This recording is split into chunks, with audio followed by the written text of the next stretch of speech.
Welcome back to World Crisis Radio. Now, in terms of the ideological or theoretical debate, especially in economics going forward, we now have Rand Paul being elected to the Senate from the state of Kentucky. Now, representing Kentucky is a big deal. Kentucky, of course, is the home of two of the most prominent figures in American politics in the 19th century. That would be Henry Clay of Kentucky, the great compromiser. Henry Clay, certainly the most positive figure in all of U.S. politics between 1825 and 1850 or thereabouts. And then, even more so, Kentucky is the birthplace of the greatest man of the 19th century worldwide and beyond, and that would be Abraham Lincoln. So this is an important responsibility to live up to, and to the extent that we stand in Lincoln's place, we have to think about measuring our deeds or omissions against the heritage of Lincoln. And I think it's always a good idea for anybody in American politics to ask yourself from time to time, are you straight with Lincoln? That is what you are doing somehow to be brought into harmony with the political heritage and the general direction of Abraham Lincoln? That would be national unity, economic development, and the defense of the United States against tremendous domestic and foreign dangers, right? The foreign dangers being highlighted in this past week with a story on National Public Radio about the British role in supporting the Confederate States of America. Now, in particular, if you want to represent Kentucky, then you have to think about Henry Clay. I noticed that Rand Paul, in his acceptance speech on Tuesday night, talked about, and I think I can quote him, "I have great confidence in the American system." And he talks then, if we remain proud of the American system, the one that is enshrined in our founding documents. Now, if this is what he means, I think that might be a good sign, but I, of course, am waiting for the proof of the pudding, which is in the eating. And by this I mean the American system, especially if you're representing Kentucky, if you're sitting in the seat, I believe, that was once that of Henry Clay, the American system means something very, very specific. And we would be well advised to recall this. I would stress in particular 4 points. Henry Clay wanted a national bank. He lived in the time when the first Bank of the United States and the second Bank of the United States, the first one had been created by Hamilton. This first Bank of the United States had lapsed, and it was thanks to Henry Clay in the period after the War of 1812, in the 1820s and thereabouts, that the second Bank of the United States was put into operation. So Henry Clay regarded the existence of the second Bank of the United States as an absolutely indispensable shield between the London financial market and the domestic economy of the United States. And above all, it meant the provision of liquidity. In other words, the ability to introduce a money economy as distinct from a barter economy into the interior, the domestic trade of the United States. And it also meant that if there were, say, a gold panic in London, the Bank of the United States, which at this time became the largest corporation in the world, tremendous asset for our country, was able to shield the United States from either the collapse or the financial shenanigans going on in London. So a national bank. The second thing he wanted was a protective tariff. He wanted to have a tax on imports so that the British in particular could not simply strangle American industry in the cradle by putting low-cost foreign commodities onto the U.S.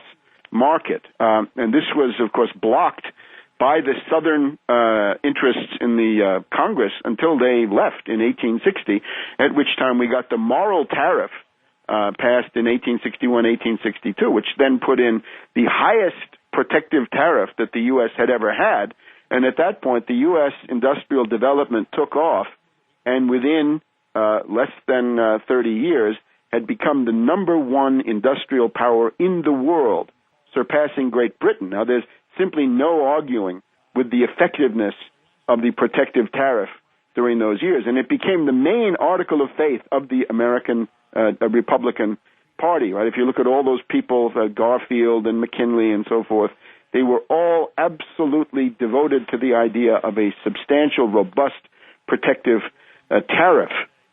You can obviously argue about how this wealth was distributed, and certainly there would be a lot to say about that. But in terms of production, then the number one thing you've got to do is to produce wealth before it can be distributed. It worked, and it worked in a way that was the marvel of the world. The third thing that Henry Clay wanted was internal improvements paid for by the federal government, and that could include, even if something was only within one state, if it represented a national interest, it had to be funded by the federal government, right? You get into these things like the question of the Maysville Road and the big fight against Andrew Jackson for that. So today we have a new wrecker, a new saboteur in the tradition of Andrew Jackson. His name is Governor Christie of New Jersey, and he's saying, I'm the guy who's going to block the obvious infrastructure needed, the renovation of the Boston, Hartford, New York, Philadelphia, Baltimore, Washington, D.C., and maybe Richmond, I would certainly hope so, all the way down to Miami.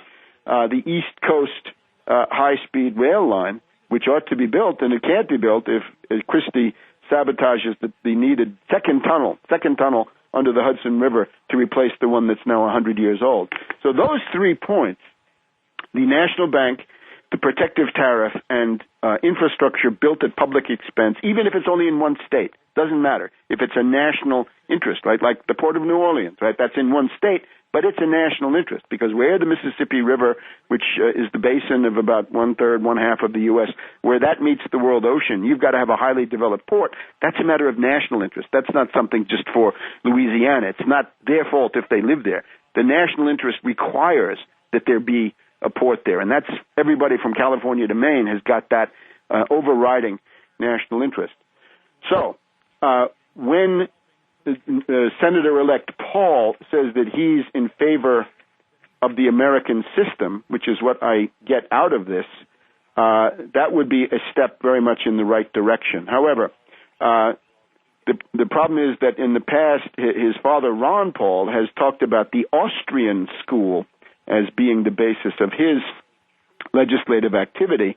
And I unfortunately have to point to the fact that these are incompatible. In other words, there is no common ground between the Austrian school, which obviously has no relation to American history, something coming out of Austria in the period in the early 20th century, certainly cannot be confused with the outlook of George Washington and Alexander Hamilton, who worked together in the Washington administration to create the funded national debt, the first bank of the United States, and then the patent office, the protection of fostering of scientific development, and so forth. So this will create an ideological tension between two incompatible approaches. One is the Austrian school, the other is the American system.